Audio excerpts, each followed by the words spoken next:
Դիմորդների թվաքանակի կչացումից խոսեցինք, այսինքն քիչ են դիմում, դիմելություն չկա եւ այլն։ Սա ինչերի հետ է կապված, սոցիալական խնդիրներն են խորացված Հայաստանում, մեր երկրում, թե ուղղակի դիմորդները այլևս ունեն ուրիշ հետաքրքրություններ, օրինակ բլոգինգը, YouTube-ը տեսնում ենք անընդհատ զարգանում է։ Որն է այստեղ հիմնակարային խնդիրը։ Պատճառները մի քանիսն են, այո, սոցիալականը շատ կարևոր է, որովհետև այսօր Երևանում սովորելը չափազանց թանկ է եւ ըստ QS-ի դասակարգման Երևան քաղաքը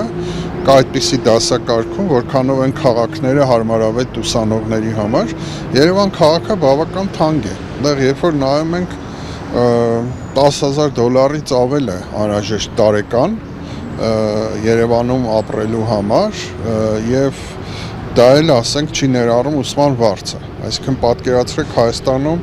քանի ընտանիք կա, որ մարզերից կարող է այդ գումարով Երևանում ուսանող պահել, այն դեպքում, երբ որ դա շատ ընտանիքների տարեկան եկամուտն է։ Դրա համար այո, ես կարծում եմ, որ շատ մարդիկ չեն դիմում բուհեր, որտեղ գումար չունեն։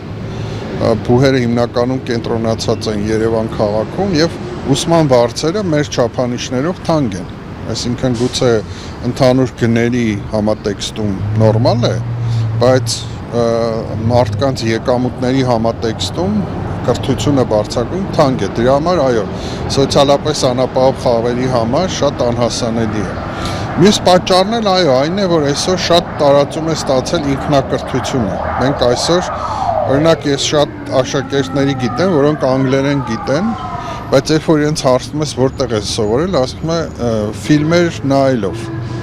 Այսինքն շատ բաներ երեխաները արդեն ինքնուրույն են սովորում, այդ թվում համակարգչի ոլորտում, AI-ի ոլորտում եւ Բայց արդյոք դրանք այդ գիտելիքները կարելի է համեմատել ուսուցչի, դասախոսի տված գիտելիքներին եւ այն տեսական գիտելիքներին, որոնք ստանում են նրանց։ Չէ, իհարկե չի կարելի, որտեղ համալսարանը բացի տեսական գիտելիքից նաեւ խնդիր ունի միջավայր ապահովելու։ Մարդիկ չեն գալիս համալսարան միայն գիտելիքի համար, համալսարանը նաեւ կապեր են, հնարավորություններ են, որ դու ինչ-որ մի հետազոտության մեջ կընդգրկվես, ինչ-որ մի կոնֆերանսի կմասնակցես, քեզ կնկատեն եւ այլն, եթե բայց դու տնից ես աշխատում, ինքնուս հնարավորությունները սահմանափակվում են։ Դրա համար իհարկե ես այդքան էլ համաձայն չեմ այն մարդկանց հետ, որոնք ավելի գերադասում են ինքնուրույն սովորել, բայց հիմա այսօր շուկայում կան այդպիսի հմտություններ,